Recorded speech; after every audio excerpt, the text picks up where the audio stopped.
Hey guys, welcome to our video. Di video kali ini, kami akan memberikan edukasi tentang swamedikasi. Perkenalkan, kami dari kelompok 6, beranggotakan Nadia Hasnur, Putri Hasana, Riko Ricardo, Ninin Wulandari, dan Muhammad Fauzan.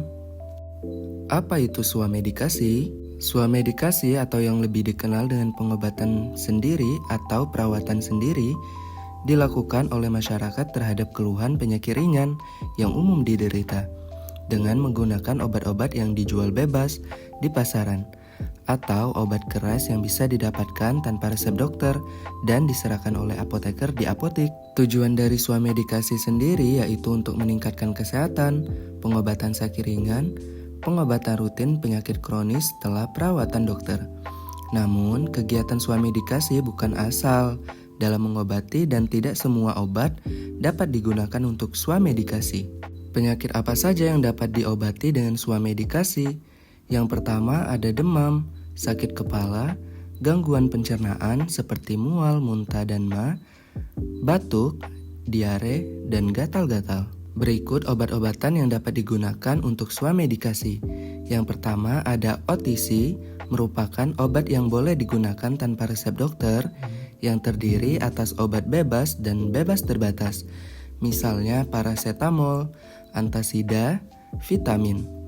Yang kedua ada obat tradisional, contohnya tolak angin, Stimuno. Ketiga ada obat wajib apotik. Obat wajib apotik ini merupakan obat keras yang dapat diberikan oleh apoteker kepada pasien tanpa perlu menggunakan resep dari dokter, contohnya hidrokortison cream. Kriteria obat yang dapat diserahkan tanpa resep. Yang pertama, tidak dikontraindikasikan untuk penggunaan ibu hamil ataupun ibu menyusui, anak di bawah usia 2 tahun, dan orang tua di atas 65 tahun.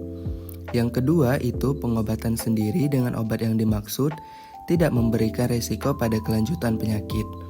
Ketiga, penggunaannya tidak memerlukan cara atau alat khusus yang harus dilakukan oleh tenaga kesehatan.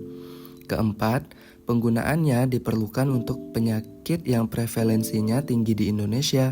Dan terakhir, obat yang dimaksud memiliki rasio khasiat keamanan yang dapat dipertanggungjawabkan untuk pengobatan diri sendiri. Jadi, bagaimana cara swamedikasi yang benar? Yang pertama itu jika memungkinkan datang ke apotik dan lakukan konsultasi dengan apoteker. Kedua, informasikan keluhan yang Anda rasakan. Ketiga, bila perlu, tanyakan nomor telepon apoteker atau apotik pilihan Anda. Dan terakhir, jika menginginkan swamedikasi kembali, hubungi apoteker Anda segera. Dalam swamedikasi, jangan lupa tanyakan 5O. Obat ini apa nama dan kandungannya? Apa khasiat dan indikasinya? Berapa dosisnya? Bagaimana cara penggunaannya? Dan apa saja efek sampingnya? Hal yang harus diperhatikan sebelum melakukan swamedikasi. Yang pertama, apakah masalah kesehatan Anda memerlukan pemeriksaan dokter? Kedua, apakah Anda memerlukan obat? Ketiga, konsultasikan dengan apoteker tentang obat yang dapat diperoleh tanpa resep dokter untuk mengatasi masalah kesehatan Anda.